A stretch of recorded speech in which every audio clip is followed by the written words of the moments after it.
Nem baru ini. Eh, Emangnya naik ada permintaan naik tadi mau nanya apa emang? Tanya jawablah kita. Enggak Pak Ustadz, karena kan waktu Pak Ustadz sakit itu kan saya sering komen kan. Malah Apa banyak tuh? banget pertanyaan-pertanyaan itu. Terus kemudian ini loh judulnya Pak Ustadz ini kan anakku adalah Tuhanku. Aku juga bingung itu gimana itu judulnya. Ya makanya saya bingung juga anakku adalah Tuhanku. Yesus kan Tuhan katanya bang. Betul, Ah, lalu yang melahirkan Yesus adalah Maria, betul? betul, Berarti Maria melahirkan Tuhan gitu. betul ya. Kan betul. Berarti Maria menyembah Tuhan, menyembah Yesus. Iya, Anak durhaka. mungkin penjelasannya. Anak durhaka itu. Ih, anak durhaka. Tapi kan begini Eh, toh Pak Ustadz, Yesus itu kalau bahasa kita orang Kristen kan, dia itu tidak ada karena persetubuhan antara Maria dengan laki-laki kan nggak ada tuh. Jadi Udah tahu. Hmm. bisa dikatakan kok bisa gitu loh, Hmm. ya kan? Jadi kok seorang Maria itu kok bisa dia mengandung si Yesus ini kan? Itu atas Hmm. kehendak siapa kan begitu. Berarti kan memang punya rencana yang maha kuasa itu tadi. Hmm. Hmm. Makanya dia mengandung dan dilahirkan itu. Tapi ya akhirnya jadi Tuhan. Akhirnya jadi Tuhan. Oh, Aduh, Bang pertanyaan Mikel. kan akhirnya kan kenapa bisa jadi Tuhan? Kok bisa dijadi Tuhan dari orang Kristen kan Ah, begitu kan? Karena saya juga berpikiran bahwa konsep ketuhanan itu kan kita berbeda mungkin konsepnya dengan Pak Ustadz. Oh, beda jauh, Bang. betul. Makanya saya memilih untuk Islam aja. Kristen. Bentar nih saya tanya ya, ente saya tanya nih, bentar. Nih. Nih. Sebab untuk itulah Kristus telah mati dan hidup kembali, supaya ia menjadi Tuhan, baik atas orang-orang mati maupun orang-orang hidup. Kalau dia tidak mati, batal jadi Tuhan gitu. Iya Pak Ustadz. Hah? Oh iya, batal, Artinya bisa batal. bisa jadi ya. Itu Pak Kok Ustadz. bisa Ayatnya itu batal betul jadi loh. Tuhan, Bang? Karena tujuannya Yesus Yesus diutus ya ke dalam dunia ini kan dia harus mati. Iya. Pertanyaan saya, kenapa dia bisa bangkit? Adakah manusia yang bisa bangkit selain beliau? Selain Tuhan Yesus? Nggak ada kan? Aduh. Berarti dia termasuk memang manusia Oh, yang Bang. memang Bang, banyak yang bangkit selain Yesus. siapa itu? Orang kudus. Siapa dia? Abang gak baca kitab abang? Baca? Nih, saya bukakan ya. Oke oke buka Pak Ustadz. Nih,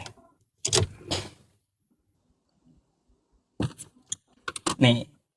Matius 22. Oke? Nomor 52. Matius 27 nomor 52. Dan kuburan-kuburan terbuka dan banyak orang kudus yang telah meninggal bangkit. Tuh. Dan sesudah kebangkitan Yesus, mereka pun keluar dari kubur, lalu masuk kota Kudus Jawa Tengah. Weh. Hmm, Dan menampakkan diri kepada semua orang. Ini kota Kudus kan di Jawa Tengah tuh, Bang. betul. Kota Kudus. Banyak tuh yang muncul, yang bangkit. Tapi kan nggak jelas itu siapa namanya kan nggak ada ya. Kan ada juga yang bangkit. Coba cari abang ke kota Kudus Jawa Tengah situ. Eh, Artinya begini Pak Ustadz, ke judulnya Pak Ustadz ini, eh, kenapa kok Pak Ustadz bikin judul itu? Bingung saya bang, bingung gitu. Masa Padahal itu ibunya tadi menuhankan sebenarnya anaknya? saya itu mau tanya-tanya tentang Islam loh. Gak apa-apa, abang kalau mau tanya tentang Islam gak apa-apa. Tapi kan saya juga keluarin unek-unek saya gitu. Anakku adalah Tuhanku, masa kayak gitu sih? Iya, Eh, memang kalau dipikir secara manusiawi sih memang beda ya Pak Ustadz ya. Tapi mungkin dipikir secara teologi ya lebih lebih beda lagi kan. Kan begitu hmm. toh. Jadi dengan judul ini nanti akhirnya jadi perdebatan-perdebatan yang kurang bagus nanti akhirnya kan. Kalau saya sih nggak suka berdebat-berdebat yang akhirnya menghujat segala macam kan. Nggak pernah saya menghujat bang. Saya lihat juga orang-orangnya. Kalau dia datang dengan adab, saya layani dengan adab. Kalau ada kita Kalau punya orang-orang Kristen yang kemudian menghujat, terus kemudian ya itu saya bilang dia belum Kristen itu perlu disadarkan kan kembali. hmm, Karena kan apa emangnya yang abang mau tanyakan emang? ya tadi ke judul ini aja saya pikir ini saya nggak kepikiran tadi kalau anakku adalah Tuhanku itu. Ya itu maksudnya. Unek-unek saya itu bang. Masa ada kok kayak gitu anak durhaka saya pikir ini. Iya kan gitu. Iya, kalau memang dijelaskan secara Kristen nanti memang ke teman-teman yang Muslim juga nanti pada nggak paham gitu loh Pak Ustadz. Nggak bisa Makanya dipahami kan. makanya saya mau kupas masalahnya. Monggo Pak Ustadz dikupas tuntas ya toh. Tapi kalau Hmm, saya sih memang ya percaya dia itu Tuhan bagi saya kan. iya, gak apa-apa. Dan saya percaya bahwa Allah itu satu. Lalu apa pertanyaan Anda? Kalau pertanyaan ke Islam tah, Apa tuh? enggak, maksudnya Pak Ustadz di luar judulnya Pak Ustadz ini. Enggak apa-apa. Oke, naik ke sana dulu. Nah, saya kan di sini kan selalu diskusi juga sama teman-teman ya Pak Ustadz ya. Oh, Jadi saya sebenarnya kepengen banget tuh karena konsepnya ini kan misalkan nih apa sih tujuan kita diskusi?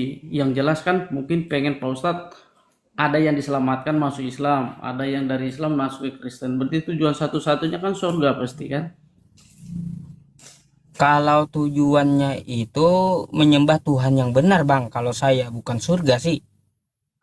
Untuk apa kita menyembah Tuhan? Enggak, karena itu fitrah hidup kita. Apa Kita ini harapan kita dihidup kalau kita menyembah kita ini, Tuhan Bang. tujuan akhirnya apa Pak Ustadz? Surga kan? Gini, Bang. Kita ini hidup bukan cuma makan tidur ke WC, makan tidur ke WC, makan tidur ke WC, menua sampai mati, enggak kayak gitu. Tuhan menciptakan kita enggak kayak gitu. Tuhan Hmm. menciptakan kita itu untuk menyembah Dia. Wa ma khalaqtul jinna wal insa illa liya'budun. Betul. Apa jaminan dari Tuhan kalau kita sudah menyembah Tuhan, menyembah Allah, endingnya apa yang kita dapat dari Tuhan? Ah, kita lihat firman-Nya seperti apa. Kalau kita menyembah Dia lalu beriman, maka kebahagiaan yang akan kita dapat. Kan gitu. Cuman kebahagiaan Pak Ustadz. Kebahagiaan di mana tempatnya? Tempatnya adalah surga. Nah, Nah itu tadi maksud saya endingnya kan ke surga. Mau Islam, mau Kristen, sama-sama mencari umat lah. Endingnya ke sana kan. terus Tujuannya kan untuk menyelamatkan jadi kalau supaya kalau masuk surga kalau kan. abang kalau Bang Mikel langsung katakan sama saya tujuannya itu ke surga, enggak. Saya mengajak wa ilahukum ilahu wahid, mengajak bertauhid gitu. Iya, kalau kalau saya sih tujuannya menyembah, berharap masuk surga. Kalau nggak ada surga, ngapain saya nyembah Tuhan? Masalahnya jangan lalai di situ juga, Bang. Kita selalu memikirkan supaya masuk surga, tapi kita lupa cara menghindari neraka gitu. Nah, itu beda konsep lagi nanti ke situ toh Pak Ustadz. Nah, Makanya tadi nggak saya usah mikir, bilang, nggak usah kita mikirin kita itu mau masuk surga tujuannya, nggak usah gitu. Apa isi surga, nggak usah. Coba kita pikirkan bagaimana cara menghindari neraka. Itu yang wajib dipikir. Jangan berhayal tentang isi surganya. gimana ini nggak masuk saya konsepnya Pak Ustadz. Kalau kita cuma memikirkan menghindari surga, berarti kalau kita menghindari surga, berarti kita adanya di mana? Di Taman Firdaus. Bukan cara menghindari nerakanya yang kita pikirin. Oke, kalau misalkan kita terlepas, kita berhasil menghindari neraka, berarti surga untuk kita kan? Ya kan ada dua tempat yang dijanjikan. Betul kan? Surga dan neraka tuh Pak Ustadz toh. Hmm, Berarti kalau Jelas. kita berhasil nih Pak Ustadz, berhasil dari pintu neraka, berarti kan Pak Ustadz surga pasti bagi Pak Ustadz kan? Hmm. Nah, itu yang saya terus berdiskusi, apakah ada jaminan surga itu? Oh, dalam Islam ada jaminan surga. Ya, ada kan jaminan surga. Artinya, Ada dalam Islam. berarti tujuan kita beragama kan surga. Kalau saya pikir begitu. Ya, saya terus Kalau saya sih, bertanya bukan saja kalau cuman saya di sih Bang, Kristen. gini Bang. Kalau saya hidup ini saya nggak berpikiran menuju surga, enggak. Tapi saya memikirkan saya ini Dari surga. diciptakan untuk apa? Ternyata hakikatnya saya diciptakan untuk menyembah Tuhan saya gitu. Oke. Nah, sisanya saya berpasrah diri aja kepada Tuhan. Mau dia letakin di mana saya kayak nggak tahu lagi saya habis ini. Habis setelah saya wafat nih. Yang penting saya menyembah dia dulu. Itu dulu perintahnya gitu. Oke lah, kalau memang menurut Pak Ustadz begitu. Kalau saya sih ya kita berharap masuk surga ya, berarti kita harus ada larangan-larangan yang memang kita nggak boleh lakukan. Ada yang memang oh ini lo harus lakukan ini supaya lo mau dapat surga, ya ini jalannya gitu loh.